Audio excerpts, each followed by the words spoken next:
Sí, señor presidente, adelante. ¿Cuánto tiempo tengo?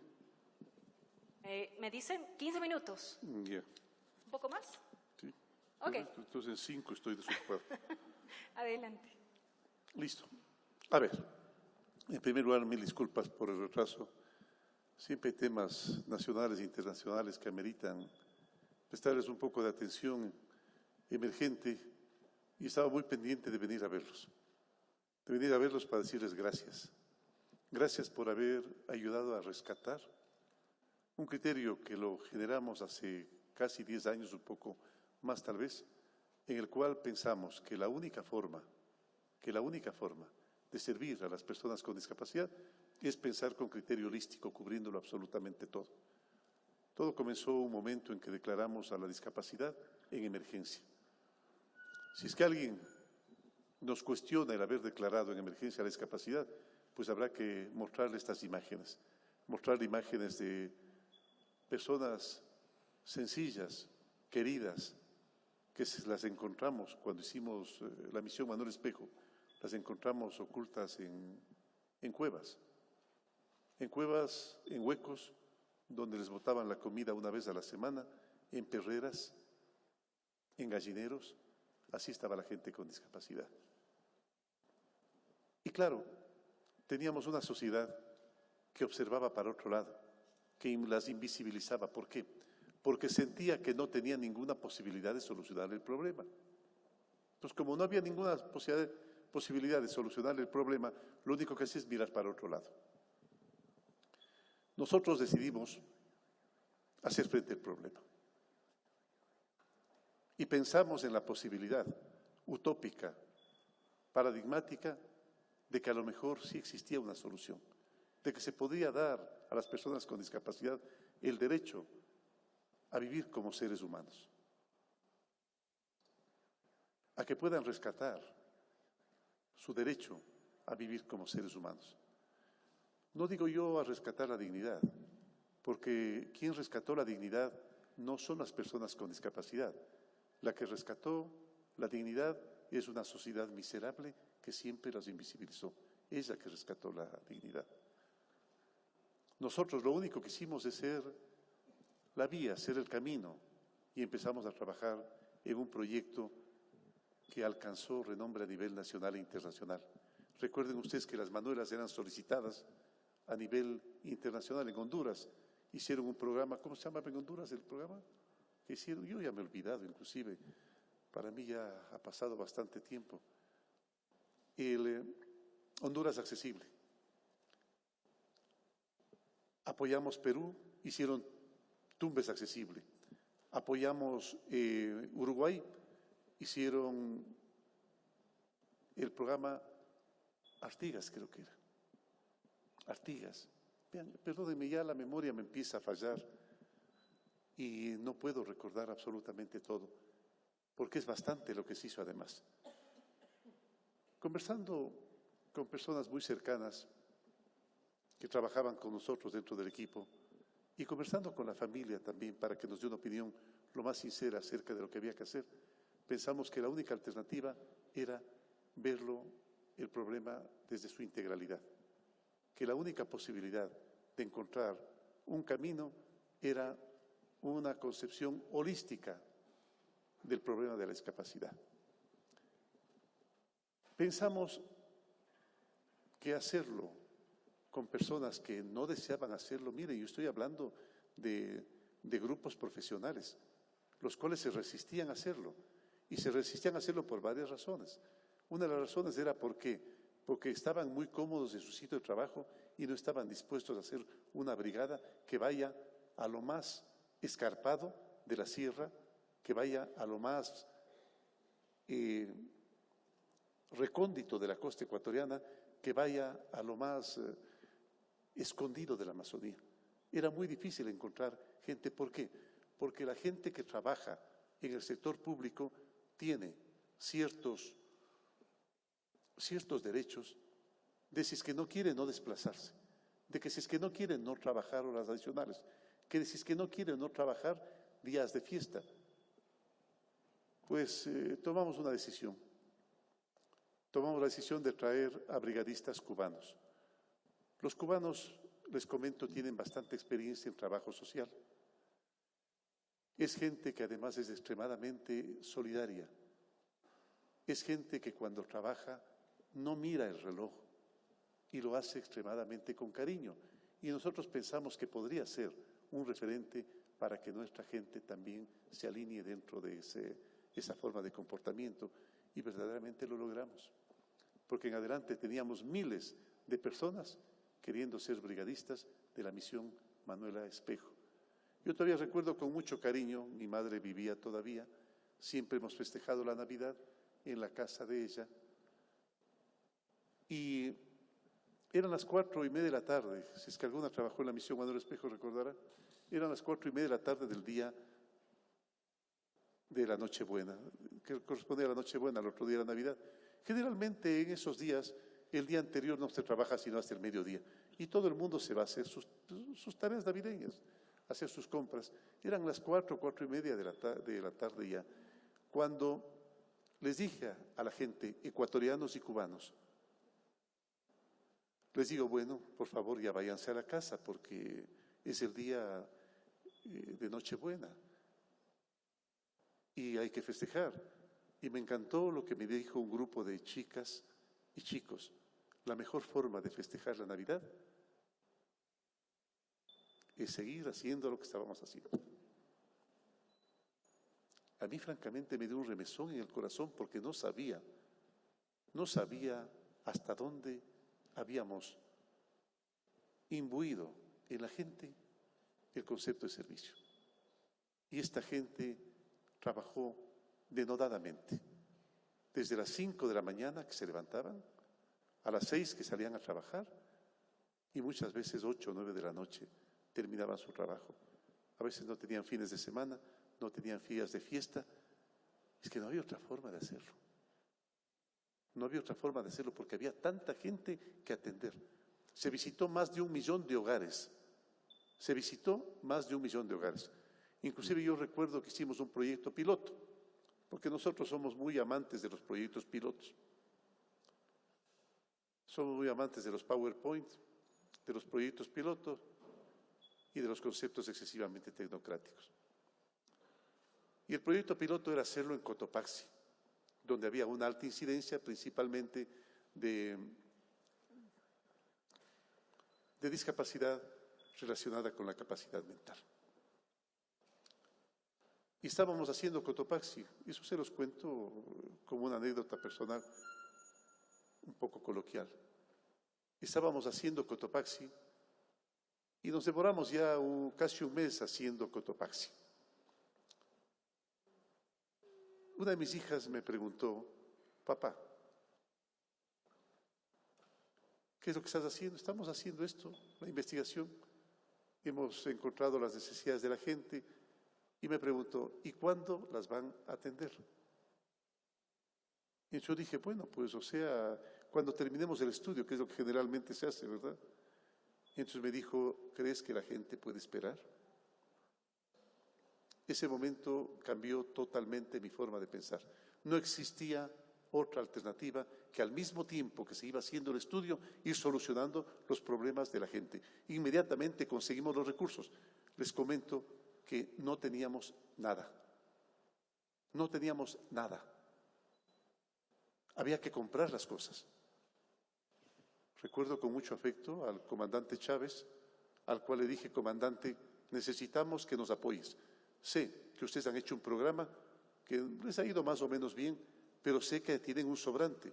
Y como ellos tenían muchísimo dinero, dijeron que me iba a enviar 20 millones de dólares en productos. A la final, les soy sincero, terminó siendo bastante menos. Pero no se terminó siendo bastante menos contablemente, sino que en la práctica las cosas no costaban lo que ellos decían que costaba.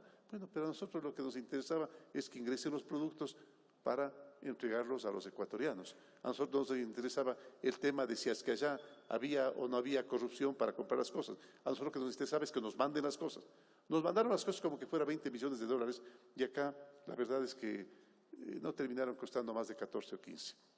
Para que ustedes se den cuenta de los terribles fantasmas con los que uno se encuentra en el momento en que realiza este tipo de actividad. Inclusive Contraloría amenazaba con hacer un problema. ¿Por qué? Porque la donación estaba así hecha como 20 millones y acá no se podía contabilizarla porque hubiera sido absurdo por más de lo que costaba. Entonces el valor nominal era bastante más alto que el valor real. Y así arrancamos. Y así arrancamos con eso primero y al mismo tiempo que conseguíamos los recursos para irnos dotando de camas ortopédicas, de colchones ortopédicos, de sillas, de andadores, etcétera, etcétera. Todo aquello que necesitan las personas con discapacidad. Y empezamos a hacer la misión tenía como propósito que pedagogos, que psicólogos, que médicos, que trabajadores sociales hagan en conjunto, trabajen en conjunto como una brigada, acompañados de nuestras queridas Fuerzas Armadas, que siempre nos prestaron todo el apoyo. Inclusive tuvieron un accidente terrible en el que falleció un elemento de esos. Porque por lo escarpado de los sitios a los cuales había que llegar, porque había que procurar que el vehículo llegue lo más arriba. ¿Por qué? Porque las personas con discapacidad generalmente estaban en unos sitios casi imposibles de acceder, casi imposibles de acceder. Yo recuerdo todavía que una médica cubana, un poco gordita, se le debe haber hecho muy difícil todo el trabajo que estaba realizando porque había que caminar y caminar bastante y subir muchas gradas y subir mucha montaña. Y ustedes saben perfectamente que cuando nosotros preguntábamos a nuestros indiecitos de la serranía, ¿dónde hay una persona con discapacidad? Nos contestaban, aquícito nomás, ¿no? Y aquícito nomás en la sierra suele ser 2 montañas y 3 quebradas, pues, o sea, sí, ellos caminan y caminan bastante, es una niña que siempre está caminando, siempre está caminando. Y ella me decía, a mí me corresponde cargar la silla. Verán que ella se llevaba la silla. A otros les correspondía cargar los colchones. Nuestros queridos integrantes de las Fuerzas Armadas hacían sin duda alguna el trabajo físico más fuerte porque las brigadas estaban compuestas en su mayoría por mujeres, pero todas cargaban algo, todas llevaban algo. Y generalmente los colchones eran llevados por las Fuerzas Armadas y a ella le tocaba llevar la silla. Y en un momento me dijo, quiero que hacerle una confidencia. Yo le dije, ¿cuál? Pues que cuando vamos caminando, yo aspiro y siempre quiero que la persona con discapacidad esté allí. Yo le decía, ¿y por qué? Porque caso contrario me toca regresar con la silla. Entonces, creo que un poco a todos nos pasaba algo parecido, pero lo hacían y lo hacíamos con mucho cariño. Recuerdo con mucho afecto también la gestión que hizo el comandante Homero Arellano. La verdad es que hubiera sido un poco difícil organizar todas esas inmensas brigadas que se desplazaban por todo el país haciendo los exámenes sociales, clínicos, biopsicosociales, clínico-genéticos, los llamaban, a todas las personas con discapacidad de Ecuador, que rebasaban más de 1 millón de personas. Lo que pasa es que alguien dice, ¿y por qué solamente se les atendió a 420 o 430? Pues porque esas eran de entre las personas con discapacidad las que meritaban que se les atienda,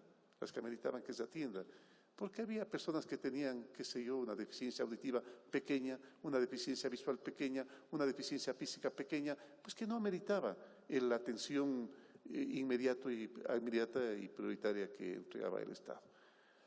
Enseguida fueron surgiendo muchas otras ideas. El criterio holístico, estimados amigas y amigos, no alude sino a la representación tridimensional en un plano bidimensional. ¿Recuerdan ustedes esas tarjetitas que un momento nos mandaban en Navidad, en la cual se veía como que estuviéramos viendo la realidad, como que estuviéramos viendo un elemento real? Inclusive había personas a las cuales se les entregaba la tarjeta y veían si es que algo había atrás. No es sino la representación tridimensional en un plano bidimensional. No vamos a hablar de esos conceptos ahora, sino que quería únicamente darles del término holístico que viene de holograma, que cubre todo.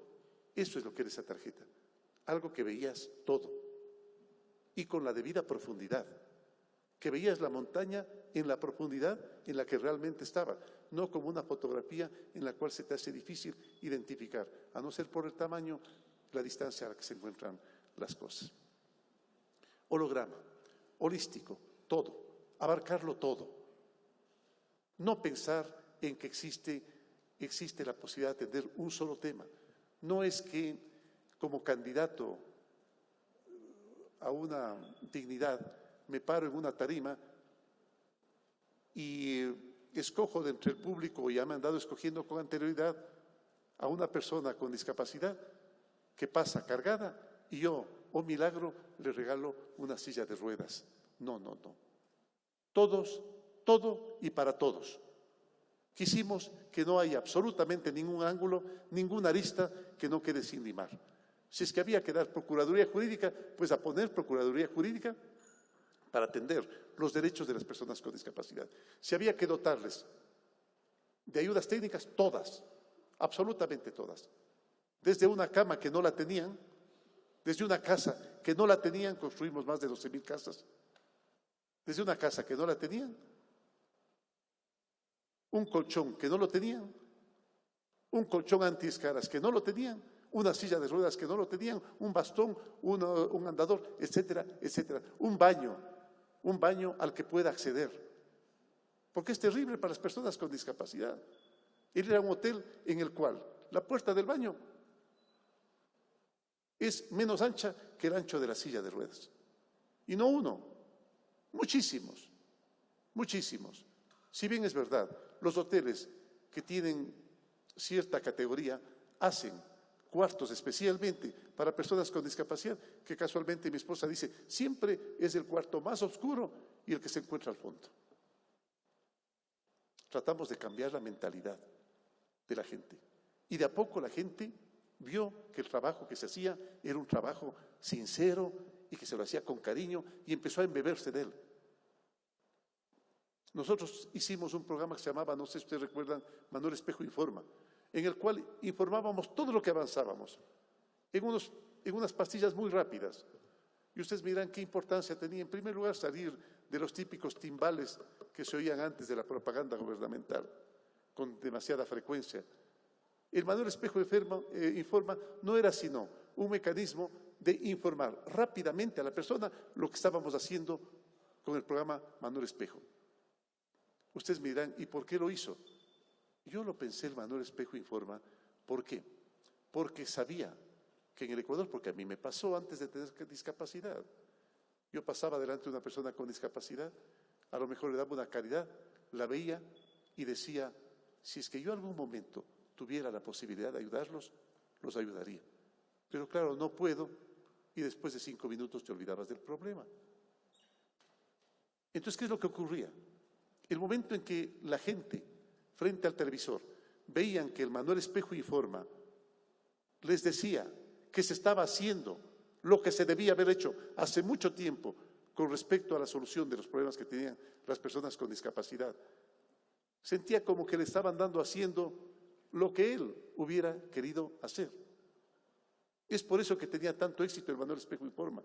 Es por eso que enardecía tanto el corazón de la gente de manera positiva. Bueno, estábamos avanzando y logramos un programa que no se ha hecho en ninguna parte del mundo. Un programa que en tan poco tiempo cubra tanto el espectro de las personas con discapacidad. Ahora nos encontramos con que cuando yo salí de la vicepresidencia, el gobierno del economista Rafael Correa y de Jorge Glass consideraron que la misión Manuel Espejo no hacía falta. Y la cerraron. Y yo respeté esa decisión, porque dije, deben tener algo mejor en la cabeza. Y realmente había la posibilidad de hacerlo mejor. Realmente únicamente la cerraron.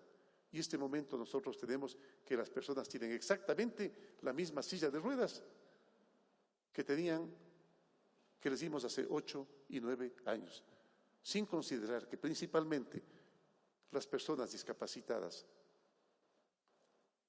que en su mayoría no son personas que tienen recursos económicos como para proveerse de un vehículo, esas personas salen de su casa, generalmente en sitios apartados, para ir a su trabajo en una silla de ruedas o con un andador o con un bastón, de forma muy precaria, de forma muy difícil, en caminos malos, y sus sillas se deterioran con facilidad.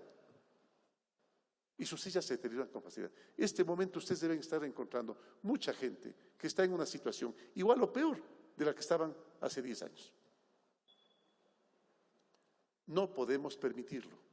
En un gobierno progresista no podemos permitirlo.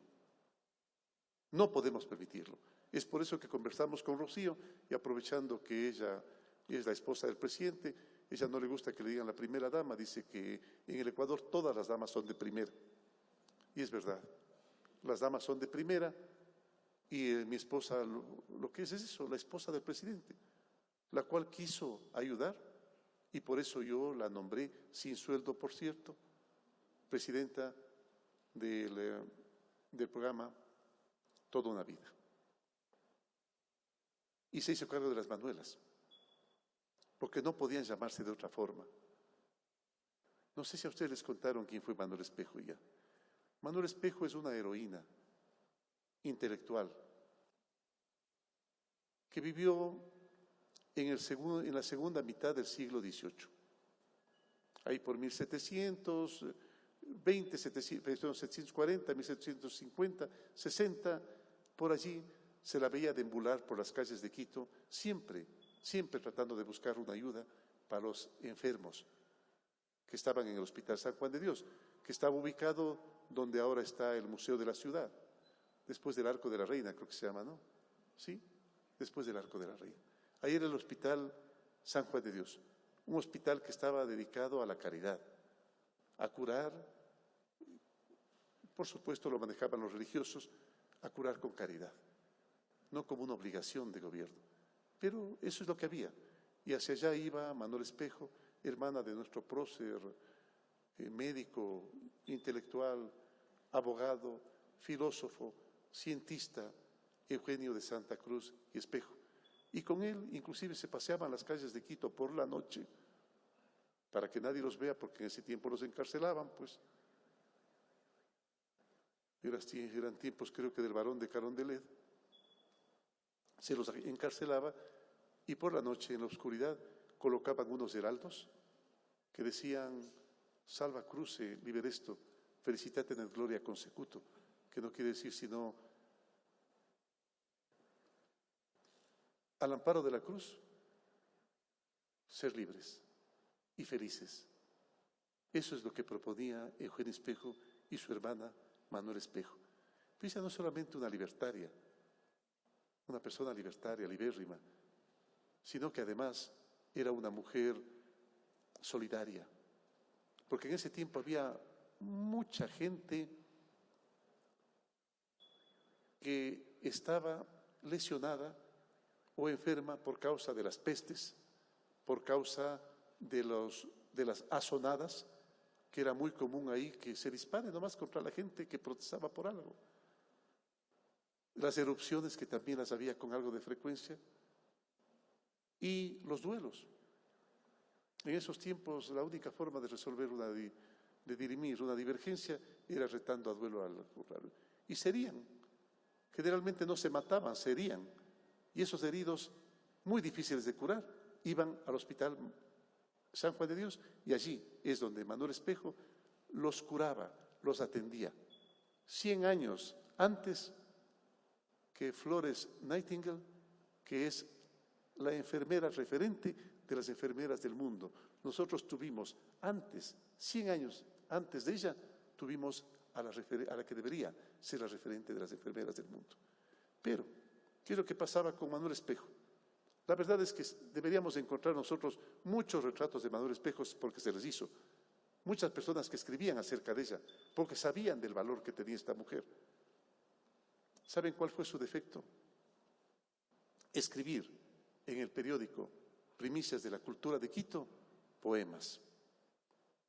Pero no cualquier poema, pues.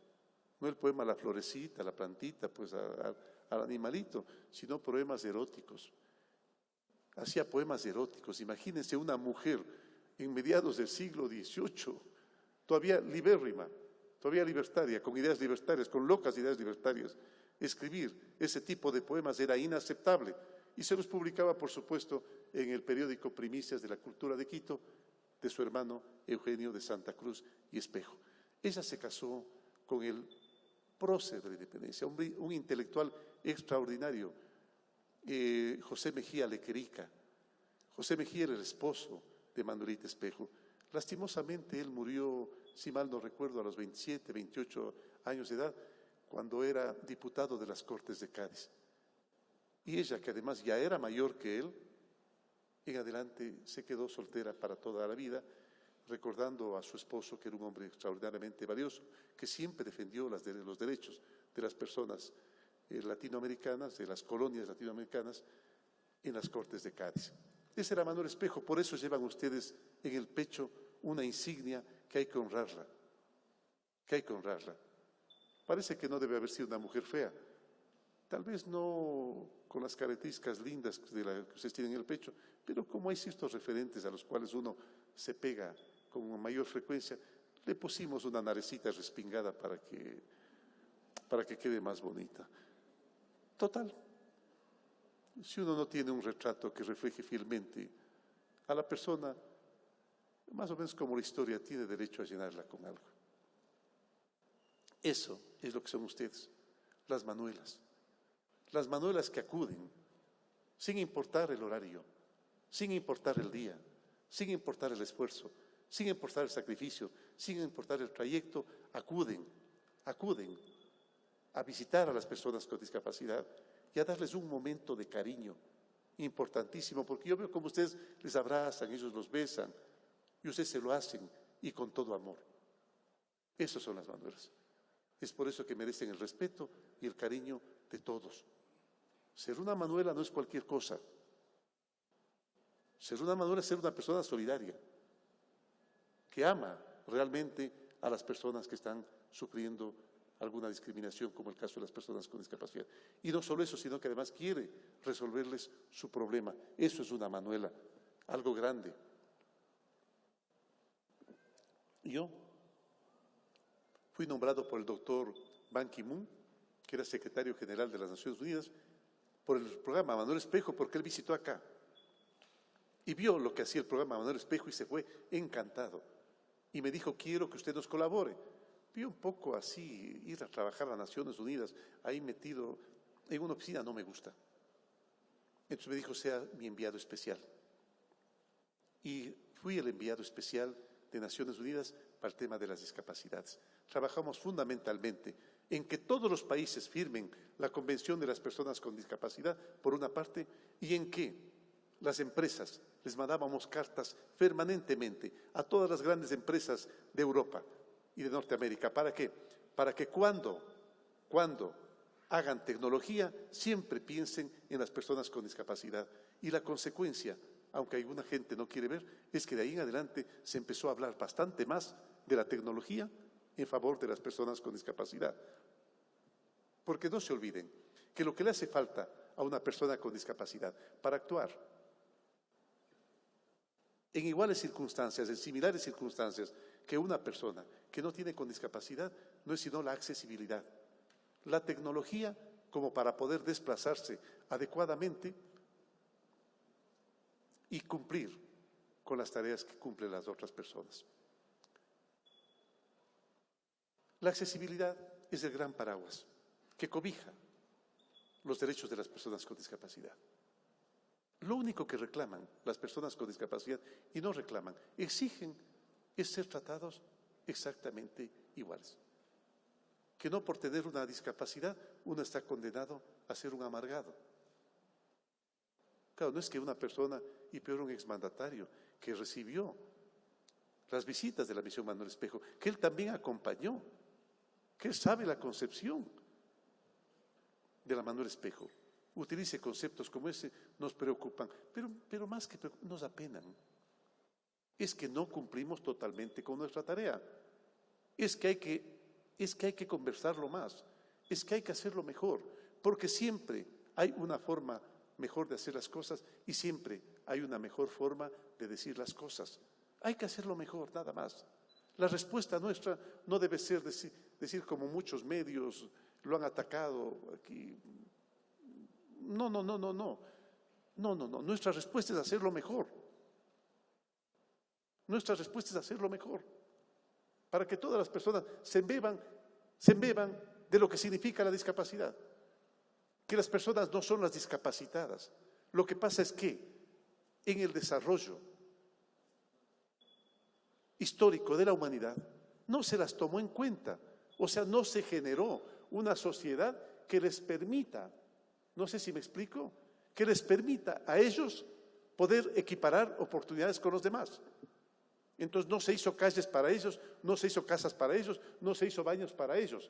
Entonces, por favor, la enferma no es la persona con discapacidad, si hablamos de enfermedad. La enferma es la sociedad, pues, que no supo en el devenir histórico darle una respuesta para que estas personas que tenían derecho a la vida, al trabajo y a la felicidad tengan las mismas oportunidades. Eso es lo que pasó. Y nos preocupamos de todo, decía, de la recreación, del deporte, de la accesibilidad a las escuelas. Los profesores se negaban a recibir personas con discapacidad. Y el argumento que daban es porque no estábamos preparados. Y decían que no podían recibir una persona con ceguera, con discapacidad visual o con discapacidad auditiva en el aula. ¿Por qué? Porque no estaban preparados para ellos. Entonces empezamos nosotros a capacitarlos. Pero nos dijeron, no vamos a capacitarnos todos, pues investigue, usted es el profesor, investigue. Usted tiene que dar la respuesta, no, encuéntrela usted, señor. ¿Por qué? Porque hay circunstancias especiales a las cuales usted tiene que encontrarle, y ventajosamente muchos maestros se embebieron también del propósito y la respuesta fue extraordinaria. Se empezó a recibir por primera vez a los niños con discapacidad y no mandarlas a ciertos sitios. Imagínense ustedes lo que significaba que exista solo una escuela para sordos, una escuela para ciegos, una persona para personas con discapacidad intelectual o con discapacidad física. Y pensábamos en todo. Por ejemplo, algún momento vimos que una pobre madre se trepaba con un niño que ya estaba bastante crecidito, pesado, bastante pesado, porque además era un poco gordito, casi totalmente discapacitado, se trepaba en un bus. ¿Para qué? Para llevarle al sitio donde le hacían la terapia. Y se trepaba a las 7 de la mañana porque en el trabajo le daban permiso de entrar a las 10 de la mañana por esas circunstancias. Esa pobre mujer tenía que madrugar para darle de comer, para bañarle, para asearle. A lo mejor no tenía ni siquiera tiempo para hacerlo para ella. Coger su niño, vestirlo, su niño que ya era un joven, vestirlo, cargarlo y a pie o en bus irle llevando al sitio donde recibía su terapia. Esperar que le hagan la hora de terapia, regresarlo en las mismas circunstancias de la casa, dejarlo encadenado para que algún movimiento brusco no le haga que se caiga de la cama y a lo mejor se despedace la cabeza. Teníamos que encontrar algún método, algún mecanismo para solucionarlo. Y en ese momento surgió la misión Joaquín Gallegos Lara. Quienes no sepan quién es Joaquín Gallegos Lara, así hacia principios del siglo anterior, en Guayaquil fundamentalmente, un hombre de tendencia socialista, comunista, ideológica comunista, le llamaban Joaco, era un extraordinario escritor, escribió entre otros libros Las cruces sobre el agua, que no hace sino rememorar toda la historia de esos obreros que algún momento salieron allá por los años 20 a reclamar sus derechos, en el tiempo del doctor Ayora, si mal no me recuerdo, y la única solución que encontraron los gobernantes es dispararlos y botar sus cuerpos a la ría de Guayaquil. Luego de un año, para rememorarlos, se lanzaron cruces en el agua. Es por eso que Joaquín Gallegos Lara, el gran Joaco, decidió escribir este libro, Las cruces sobre el agua.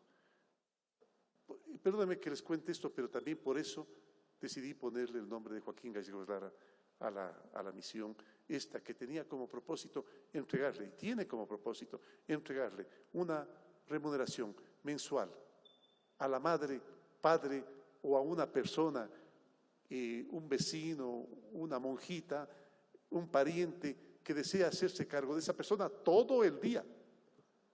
La verdad es que los únicos que aceptaban eran los hermanos, hermanas y la madre.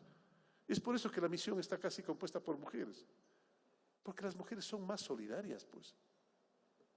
No se olviden que inclusive hacia inicios de la sociedad humana, se encargó al hombre la tarea de salir a cazar y a la mujer las tareas de hacer las labores del hogar, de la casa. Y por cierto, las labores del hogar, de la casa, se veían complementadas por la labor de comunidad. Es por eso que las mujeres tienen más tendencia a hacer un trabajo de comunidad que los hombres.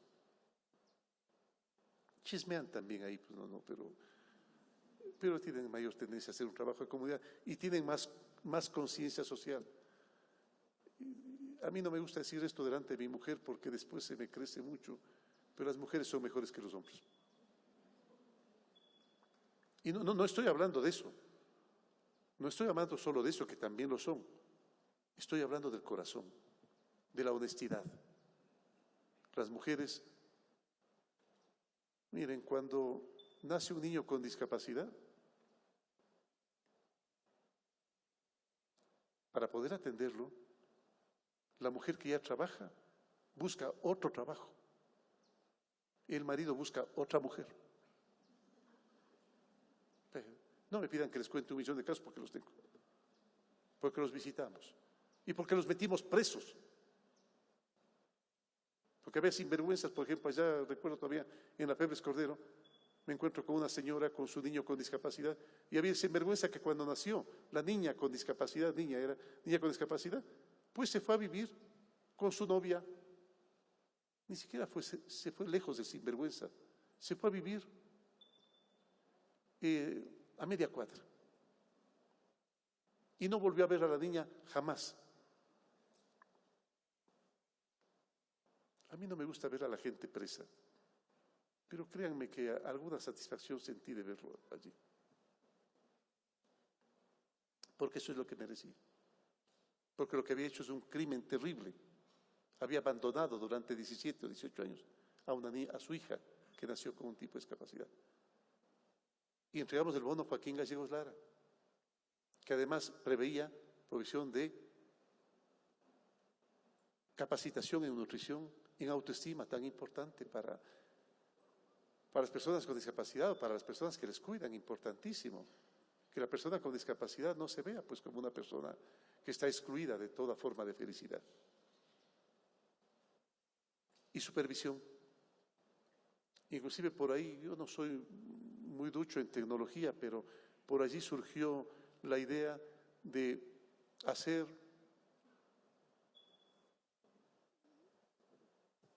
Google Earth, creo que le llaman, Google Earth, donde tú puedes ver, acercas en el mundo cualquier sitio, acercas con la cámara, ¿sí?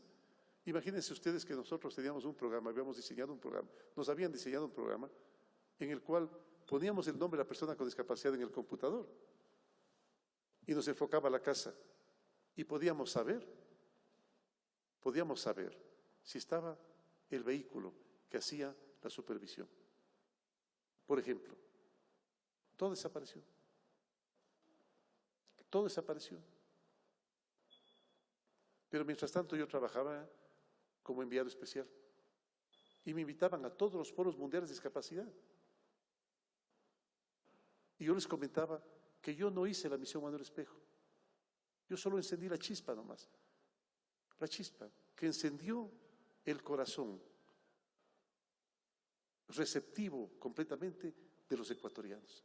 Y todos los ecuatorianos se vivieron en la misión Manuel Espejo. En Guayaquil, ¿ustedes han visto las manifestaciones que hace el abogado Nebot? Nosotros tuvimos un día una manifestación mucho más grande, solamente de personas que desfilaban en defensa de los derechos de las personas con discapacidad. y hacíamos desfiles. Y hacíamos desfiles de los derechos. ¿Por qué? Porque pensábamos que los padres debían sacar a sus hijos afuera. Ya no ocurría lo que ocurría antes, que cuando una persona tenía un hijo con discapacidad, lo recluía en un cuarto. Yo recuerdo todavía cuando era niño, había un cuarto en el que siempre estaba la cortinita un poco abierta y que siempre estaba la puerta un poco abierta, siempre oscuro. Había sido que era de un niño, luego joven con discapacidad, al cual le prohibían que salga a la sala y que salga afuera. Miren que demasiado buen trato le daban en referencia a otros que nos habíamos encontrado. Pero eso es lo que ocurría. Los niños y los jóvenes con discapacidad se encontraban avergonzados de su situación de discapacidad. Y no solamente avergonzados, sino avergonzando a sus familias. Porque sus familias se sentían avergonzadas. ¿Por qué? Porque en algún momento a algún idiota se le ocurrió que eran producto del pecado. Que los padres habían pecado, es por eso que los hijos nacían con algún tipo de discapacidad. Luego se los identificó como personas satánicas, que el diablo se había metido en ellas. Y luego como que era una enfermedad. Vuelvo a recalcar, no son las personas con discapacidad las que tienen una enfermedad. La que está enferma es la sociedad miserable que nunca se preocupó de atenderlos y los invisibilizó por demasiado tiempo. Eso es lo que ocurría. Y arte. Inclusive se hizo una obra linda a la cual apoyamos nosotros. Cualquier manifestación artística nosotros la apoyábamos. Inclusive en la misión, en la Fundación Muñoz Mariño, que se encuentra ahí por San Marcos, apoyamos programas de pintura. Apoyamos a que se haga una linda obra que estaba casi exclusivamente hecha por personas con discapacidad de teatro musical que se llamó Sueños, preciosa, preciosa, y que fue aplaudida no solamente aquí, sino en muchas otras partes del mundo. O sea que lo único que hace falta es que ustedes le pongan el cariño, el empeño, nada más. Yo ya estoy en otro patín, como dicen, ya se pueden imaginar, no puedo dedicarle todo el tiempo que quisiera a la misión, pero verdaderamente tengo a mi mujer. Ventajosamente tengo a mi esposa, que es extremadamente solidaria, extremadamente trabajadora y sobre todo extremadamente embebida en el tema. Y por cierto, siempre está reclamando, no se asombren que mi mujer siempre reclame. ¿Por qué? Porque le gusta que las cosas estén bien hechas. Inclusive tiene una afición especial por la artesanía, principalmente la ecuatoriana, y siempre está procurando que quienes hacen artesanía mejoren la calidad de lo que hacen. Porque el ser una persona pobre, porque el ser una persona con discapacidad, no explica bajo ninguna circunstancia que lo que haga esté mal hecho. Todo lo contrario, las personas con discapacidad suelen tener bastante mayor potencialidad que las otras personas en cierto tipo de actividades. Es por eso que una persona sorda, por ejemplo, tiene mucha habilidad para hacer trabajos de mecánica, de microbiología. ¿Por qué? Porque como no tienen estímulos auditivos externos, prestan mucha atención. Es lo mismo que pasa con las personas con discapacidad visual, que manejan muy bien temas de lenguaje y temas musicales. ¿Por qué? Porque no tienen otros estímulos, sino que el auditivo. Procuraduría, defensa de los derechos, ayudas técnicas, deporte, inclusión, recreación, fisioterapia, cursos de alimentación y autoestima, arte. No sé si mencioné ya deporte, sí. Ese es el concepto holístico que nosotros manejamos. Cuando comenzamos, nos topamos con que contratamos a unos 2 o 3 Harvard, porque nadie mejor que una persona bien capacitada y bien estudiada para hacerlo. Por alguna razón había transcurrido un año y no habíamos entregado una sola silla de ruedas. Pero el otro día me ofrecieron los Harvard. Mi esposa dice que no menciona. Yale, Cambridge. No, sí, eran gente muy estudiada, pero que jamás había hecho nada en la práctica. Y que siempre que uno proponía algo, decía que no hay cómo hacerlo. Y se habían dicho que había, uno cuando veía el problema decía, ¿cómo puede ser posible que alguien, ya resuelto, ¿no? Ya cuando estaba resuelto, ¿cómo puede ser posible que alguien haya dicho que no había cómo hacerlo? Sí, había gente que decía que no había cómo hacerlo. Los políticos decían que no había cómo hacerlo. ¿Y saben por qué no había cómo hacerlo? Porque no representaban votos, porque las gentes con discapacidad no votan, si es que no quieren, o presentan mucha dificultad en llegar al sitio donde depositan su voto. Entonces, claro, no había por qué atenderlos, porque no representaban votos, porque generalmente no estaban solamente en el sitio urbano, donde es fácil llegar, estaban en los sitios suburbanos a los cuales es más difícil acceder, y en los sitios, por supuesto, escarpados o alejados, donde es dificilísimo acceder. Nosotros tomamos el reto y lo hicimos. Y lo hicimos porque el pueblo ecuatoriano es así. El pueblo ecuatoriano es solidario. Lo que pasa es que muchas veces los azoramientos, los agitamientos de la vida moderna le hacen que olvide una tarea fundamental que es la de ser solidario. O si no, miren ustedes en los barrios. Antes se hacía mucho mingas. Ahora, si es que no hay el conserje que limpie los baños y la escuela, no asoma a nadie que lo haga. En Japón, los mismos niños, los mismos jóvenes limpian la escuela. No pensamos en función de los demás. Eso se llama ética, que es diferente a la moral. La moral es el comportamiento particular y la ética es nuestro comportamiento con respecto a los demás. Entonces, ¿esto deviene en qué? Si es que por ahí alguien se olvida un celular, pues no es de nadie, pues se lo va llevando. No pensamos en los demás. Hay que tener ética social. Ese es el gran compromiso de la misión Manuelas. Tener ética social, pensar en los demás. Y ojalá todos se vivieran de este sentimiento maravilloso de pensar éticamente. Miren, solamente 2 comentarios. Un momento, mientras paseaba por el Plan Palais, un sitio donde se compra tonterías en los sábados en Ginebra, vi que había un celular ahí, en una banca, y nadie lo cogía, nadie lo tomaba. Y si había una cartera, nadie la tomaba. Eso es ética social. Ética social es lo que pasa, por ejemplo, en Suecia, que hay 2 tornos por los cuales tú accedes al cine. Y uno pregunta, ¿para qué sirve el un torno y para qué sirve el otro? Y te dicen, el un torno es para las personas que pueden pagar y el otro torno es para las personas que no pueden pagar, que no tienen el dinero para pagar. Y ambos entran al cine. Y tú ves que el torno de las personas que tienen para pagar está lleno de gente esperando, mientras el otro torno casi está vacío y ocasionalmente pasa alguien por allí. Y cuando un latino pregunta, oiga, ¿ese torno para qué es? Para las personas que no pueden pagar.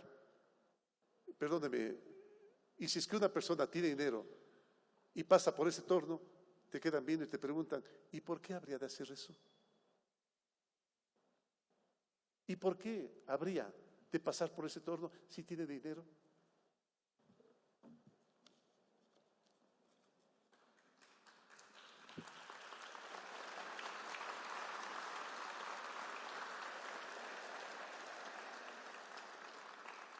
No nos perdamos en un concepto equivocado de evolución, en un concepto consumista, egoísta, depredador. Ese es un concepto equivocado. Tratan de imbuirnos de ese concepto en exceso. Es un concepto equivocado. El concepto correcto de evolución que debemos acoger es el solidario, conservacionista y responsable en el consumo. ¿Para qué necesito yo todos los años cambiar de carro? ¿Para qué necesito proveerme de un ropaje inmenso? Inclusive no se olviden que Rumi, el sufí Rumi decía que todo lo que te sobra es robo. Miren qué duro, ¿eh? Todo lo que te sobra es robo. Así es que creo que nosotros podemos hacer bien el momento en que llegamos a la casa y empezar a dar a la gente que no tiene aquello que nos sobra. Ventajosamente nos sobra corazón, ventajosamente nos sobra entusiasmo, ventajosamente todavía tenemos en el recuerdo la jocha, la minga, conceptos inclusive preincásicos que son propios, inmanentes a nuestra cosmovisión del universo. A trabajar, mis manuelas, hacerlo fuertemente, que cada quien haga su parte, que cada quien haga su parte. Y culmino únicamente contándoles un cuentito de Rabindranath Tagore, me demoro un minuto. El bosque se estaba quemando, el bosque se estaba quemando. Y los animalitos veían cómo se quemaba el bosque. Un pajarito iba al río, tomaba un poco de agua en su pico e iba a depositarlo en el fuego. El elefante prepotente le dijo: oye pájaro, no seas tonto, ¿crees que con tu pico vas a lograr apagar ese fuego? Él dijo: no, seguramente no, pero estoy haciendo mi parte. Eso es lo que falta, que cada quien haga su parte. Muchísimas gracias.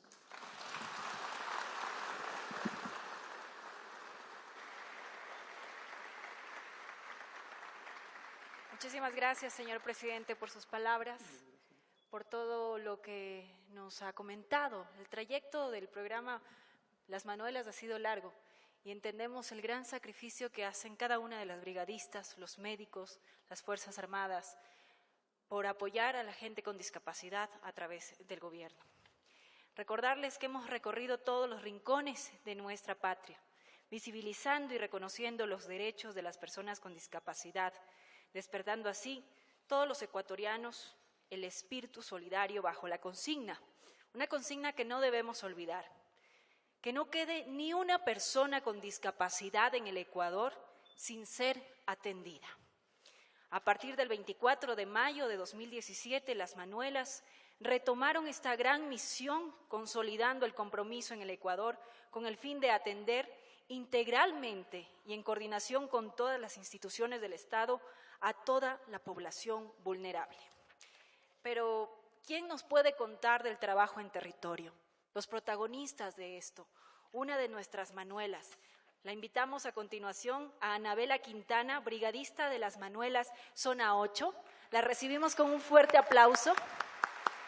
Su experiencia nos servirá para reconocer un poco más el trabajo que realizan. Adelante.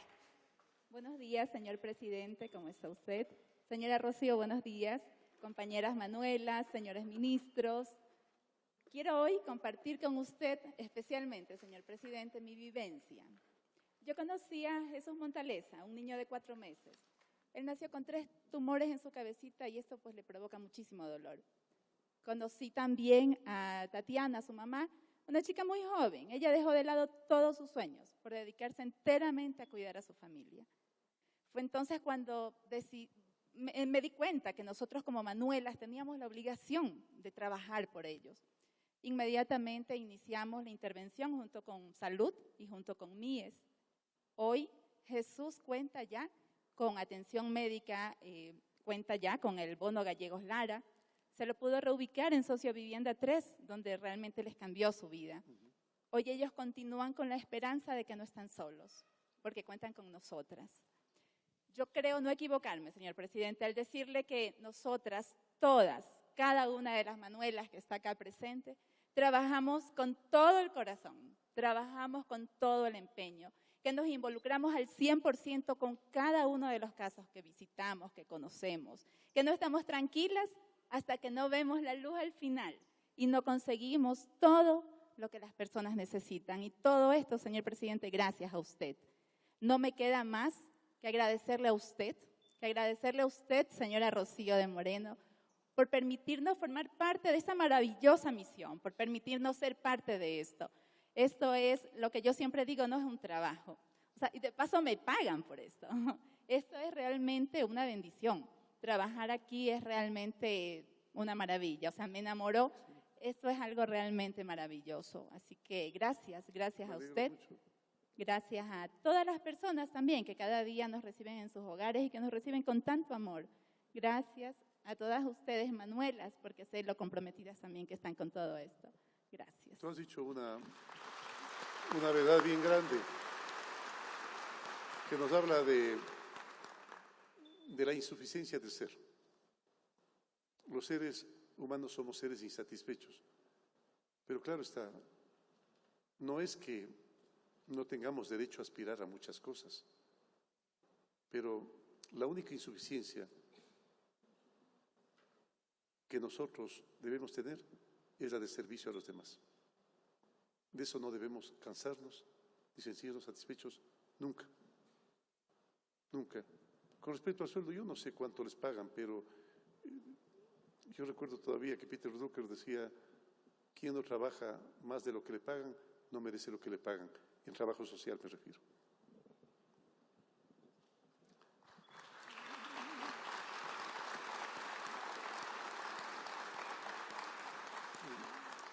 Señor presidente, esta es una de las experiencias de tantas Manuelas que viven día a día el trabajo en territorio.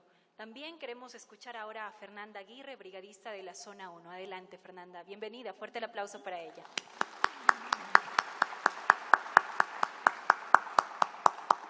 Señor presidente, señora Rocío, señores ministros, compañeros aquí todos presentes, buenas tardes. Señor presidente, queremos contarle que desde agosto del año 2017 nos desplegamos a nivel de todo el territorio nacional. Fue una emoción muy grande para todas formar parte de la misión Las Manuelas, que continúa con el legado de la misión solidaria Manuel Espejo, de la que también fui parte. La ilusión de retomar esta cruzada por la solidaridad nos empuja a cada día a darlo todo. Ahora, a través de la articulación intersectorial con los médicos del Ministerio de Salud Pública, los técnicos del Ministerio de Inclusión Económica y Social, nuestros compañeros militares que día a día nos acompañan en nuestro camino, reforzamos este compromiso. Así logramos visitar y atender de una manera integral a todas las personas con discapacidad y sus familiares. En este segundo semestre del 2018, en el cual la misión continúa, hemos llegado en vehículos, en lanchas, en botes, a caballo, a pie a las ciudades más grandes y más pequeñas. Hemos visitado cantones, parroquias urbanas y rurales de todo el territorio nacional. También recorrimos cantones de la frontera norte y de la frontera sur. Juntos golpeamos las puertas de todas las personas con discapacidad que necesitan, que han pedido por cualquier medio que nosotros les visitemos. En este contexto, las Manuelas intervienen simultáneamente en todo el territorio nacional. Visitamos a personas con discapacidad que tienen carnet, pero que nunca han recibido una ayuda técnica. Visitamos a personas con discapacidad que no tienen su carnet y que sin embargo nos han indicado requerir, para lo cual nuestros compañeros médicos los atienden, los evalúan inmediatamente. Adicionalmente, en el marco de la implementación de la estrategia del médico del barrio, visitamos y atendemos progresivamente a todas las personas que requieren acceder a los servicios del Estado tras su carnetización, de acuerdo a los criterios de elegibilidad, de pobreza y pobreza extrema. Atendemos a todas las personas que requieren, que necesitan que las brigadas les visitemos, que necesitan formar parte, incluirse en todos los servicios que tiene el Estado. Finalmente, también visitamos a personas con otro tipo de vulnerabilidades, en este caso, personas con dependencia, enfermedades asociadas y que se encuentran en estado de abandono.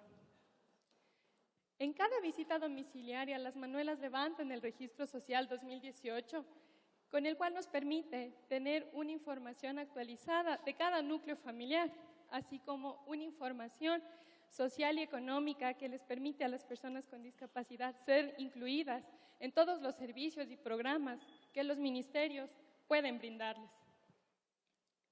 También, señor presidente, nosotros estamos muy a gusto en realizar este trabajo. Queremos y quiero personalmente agradecerle por permitirnos formar parte de esta misión. Y como madre de una persona con discapacidad, me siento muy orgullosa de trabajar en esta misión. Es un reto que yo lo asumo día a día con mucha convicción y con mucho orgullo. Muchas Tú gracias. dices que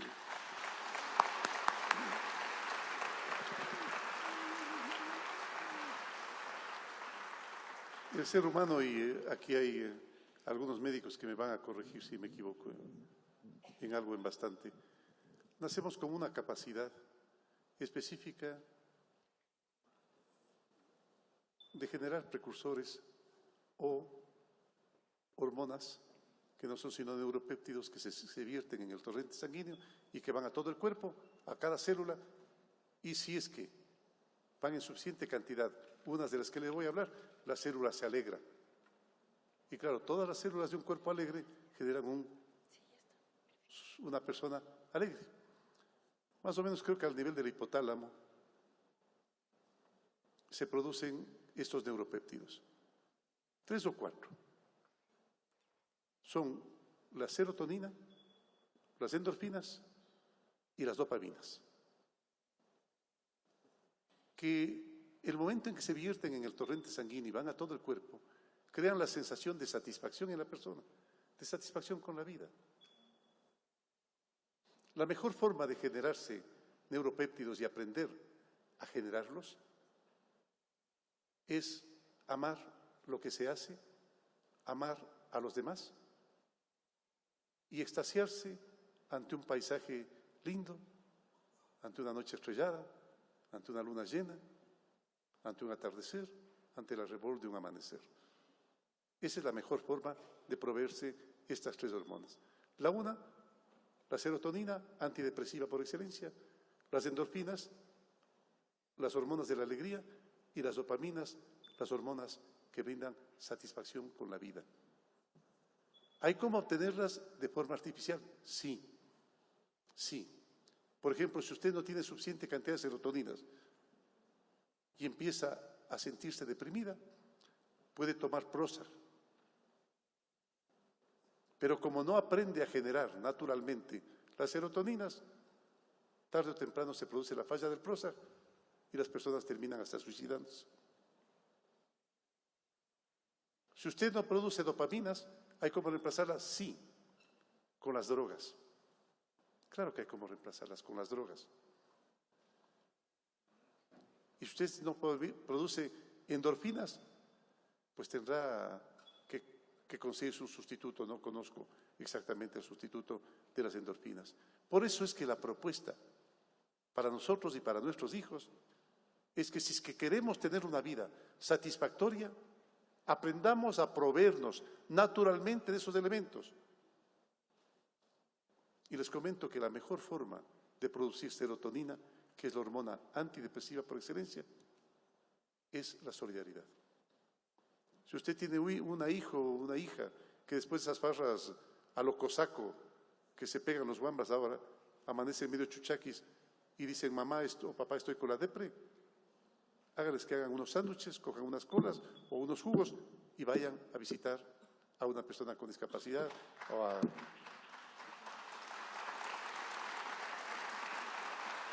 Sí, por ahí va. Y van a ver ustedes la sensación que queda de satisfacción. No quiero hablar exactamente, ni filosóficamente, ni anatómicamente, ni fisiológicamente, ni psicológicamente, por qué se produce esto, pero se produce. Se produce y ustedes ven que el joven regresa entusiasta, regresa entusiasmado, de haber hecho su voluntariado, de haber hecho algo por los demás.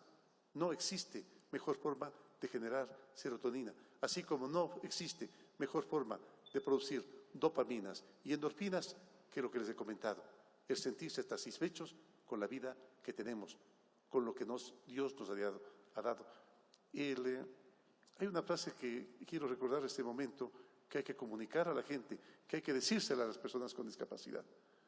En una película muy bonita y una de las formas de presentación de realismo mágico a lo gringo, Vino acá una película que se llamaba Forrest Gump, no sé, entiendo que muchos la habrán visto, en la cual un joven con discapacidad intelectual, con algo de discapacidad intelectual, lucha, incentivado por su madre, a salir adelante en la vida. Y su madre le dice una frase preciosa. Cuando él le dice, soy un discapacitado. Entonces su madre le dice, hazlo lo mejor con lo que Dios te ha dado.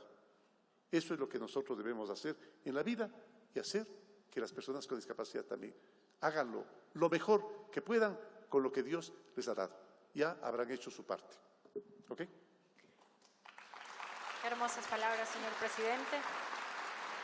¿Cuántos corazones solidarios tenemos aquí? Levantemos la mano, todos. Lo hacemos con el corazón, por ellos, por quienes nos necesitan. Señor presidente, Sí.